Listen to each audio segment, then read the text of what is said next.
Hello, hello. So, pwede daw bang kumuha sa foreclosed property ng pag-ibig? So, kung kukuha ka daw ng bahay, pwede bang hindi siya pre-selling, pre-selling? At pwede daw bang sa foreclosed property? Ito, i-explain ko lang sa inyo, no? Ang pre-selling kasi, ito yung 3 years bago ma-turnover sa yung bahay. Yung nagbabayad ka na pero hindi pa nakatayo yung bahay. Nagbabayad ka ng equity pero wala pa yung bahay. Wala kang makikita kahit na ano kundi yung mga inaayos na mga lupa pa lang. So yun yung makikita mo sa draping pero makikita mo yung model house niya kung paano yung magiging production or kung paano yung magiging itsura ng bahay if ever na ganito yung makikita mo sa site yung model niya, ganun. Ganun yung makikita mo kapag pre-selling. While ang RFO, ready for occupancy, ito yung 3 to 6 months, pwede mo na siyang lipatan kasi nakatayo na yung bahay. May communities na, may nakatira na. So, ibig sabihin lang nito is yun yung bahay na pwedeng hindi na benta or yung bahay na may kumuha pero nag-back out or yung bahay na hindi kinaya nung unang kumuha kaya kailangan niyang ipasalo sa iba. So, yan yung mga part na RF or ready for occupancy. So, syempre, tungkol naman dun sa pasalo, syempre, may mga ilan din kasi na kumukuha ng pasalo. Etong pasalo na to, eto yung halimbawa akong unang may-ari, tapos ipapasalo ko sa'yo yung bahay. From the term pasalo, ipapasalo ko sa'yo, ikaw magbayad ng bahay ko. Ang kapalit nun, sa'yo mapupunta yung bahay. Pero, hanggat hindi tapos yung bahay na yon is nakapangalan pa rin sa akin yung property. Ibig sabihin nun is kapag lumabas yung title, saka tayo mag-uusap para sa pag-change ng title. So, nakadepende yan kung halimbawa naman na kayo ay mismong alam ni developer yung pagpapalitan nyo at napasalo nyo kaagad during ng paglilipat kay pag-ibig. So, possible yan na nakapangalan na doon sa sasalo ng bahay.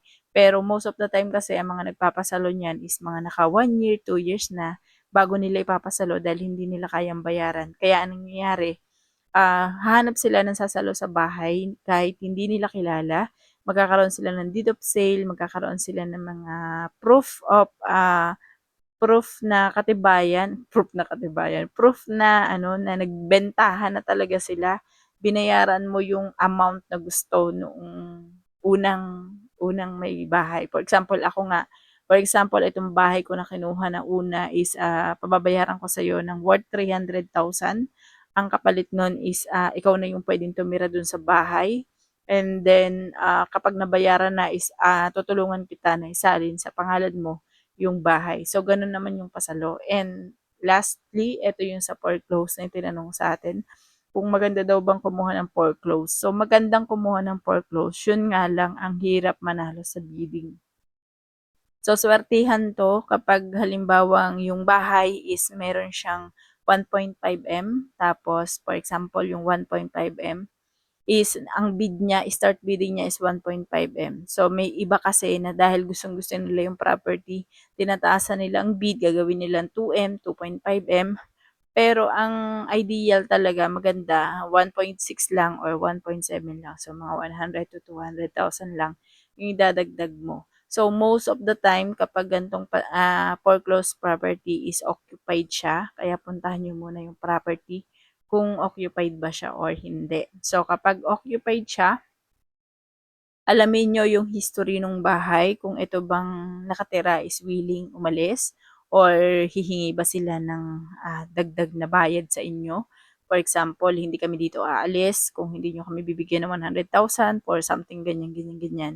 So may mga ilan na inaabot ng mga filing ng mga cases, yung mga sinasabi nila na nakakarating pa sa mga piskalya yung case na ganito. So, sa foreclosed property, maraming nangyayari na ganyan, na hindi willing yung nakatira dun sa bahay na umalis kapag occupied. May mga unoccupied naman, pero ang unoccupied is napakadalang nyo na makakita ng unoccupied talaga at hindi kayo nagkakaproblema sa papel. Isa pa na tingnan nyo kapag ganitong foreclosed property, yung mga pending bills nila, baka may utang sila sa Meralco, naka-blacklist sila sa Meralco or sa water. So, yan yung mga i-check nyo kapag kayo ay kukuha ng foreclosed property. Pero kung tatanungin nyo ako kung worth it ba kumuha ng foreclosed property, although hindi ko pa siya naranasan, pero base sa mga research ko, para sa akin is pinakamaganda siya kasi kahit hindi na ganun kaganda yung bahay kapag na-retouch mo na yung bahay, napaayos mo yung bahay, sasabay siya sa value, market value ng bahay. For example, ang bahay na 'to dahil nga nagluma na, for example lang is, unoccupied siya. Nagluma na yung bahay, bumagsak yung mga kisame na, for example ganyan. Tapos yung bintana papapalitan mo. For example sa community na yun, ang market value nung bahay is nasa 1M, for example. Ngayon yung foreclosed property is nabili mo na lang siya ng 500M, 500,000. And then, napaayos mo yung bahay, yung mga bintana, something like that, labor, lahat-lahat na ng nasa 200M. Ibig sabihin, kung ang market value ng bahay na yun is 1 million, napaayos mo na siya. So, ang market value na ng bago mong paayos na bahay or bagong renovated na bahay mo is nasa 1M na siya.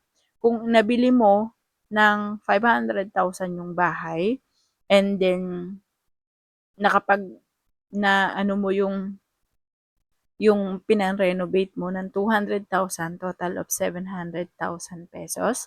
And then may market value siya na 1M, ibig sabihin nun is tubo ka na kaagad ng 300,000 pesos. So, ganun yung labanan kapag foreclosed property. So, pagalingan lang kung kayo ay mananalo sa foreclosed property. Siyempre, kung manalo kayo, mas maganda. Pero kung nasa Pinas ako, ito rin talaga yung gusto kong gawin, yung foreclosed property. Masaya 'to kasi magbibid ka, eh. Masaya 'to kaya yun, parang yun yung gusto kong gawin. Kaya lang dahil nasa ibang bansa nga ako, so hindi ko siya magagawa. Gusto ko siyang gawin pero hindi ko pa siya magagawa sa ngayon. So, maybe soon. Bye.